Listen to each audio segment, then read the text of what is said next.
Hello, welcome to day 12 of 31 and 31. I'm John from Just Another Horror Podcast. Guess what? Hoggy's back. Unrelated. Anyway, if you want to get a hold of us, we're on Stitcher, iTunes, Podomatic, all that fun stuff. Listen to the show. We put one out every Monday. Rate, review the... You see that? Stanley Cup champions? Penguins? Yeah, that's right. We're number one. Well, at least we were last year. Anyway, I watched Zodiac tonight. Zodiac is a movie by David Fincher. You've heard Cobra and Ben and myself argue about whether or not it's an actual horror movie or not. I'd say it is. It's pretty bone-chilling. It's based on a book that was written by someone or other. I don't know. I think the guy that this movie's about. It's based on the real-life serial killings of the Zodiac killer who was never found in San Francisco. And listen to this list of names. I'm going to be glancing to my left to look at his screen to see what their names are, because I can't remember them all.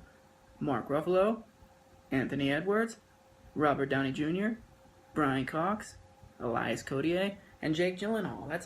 And also Chloe Savini. She was in American Psycho that I watched a couple days ago. So yeah, it's pretty packed.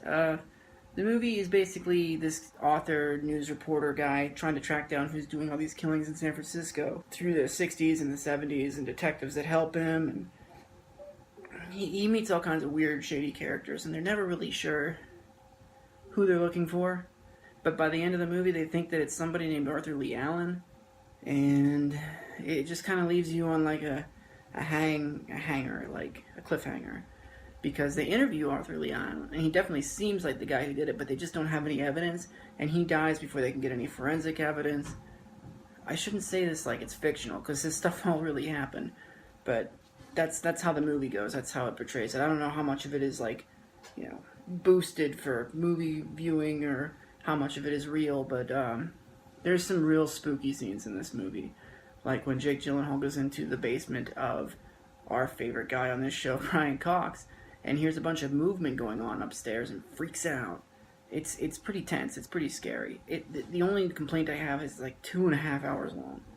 It is a chore to get through, but I give David Fincher all kinds of high marks on this one, because this and Seven, they bridge like a gap between thriller and horror. In this movie, it meshes both. So Cobra, I'm sorry, this is horror. So until tomorrow, go check this one out.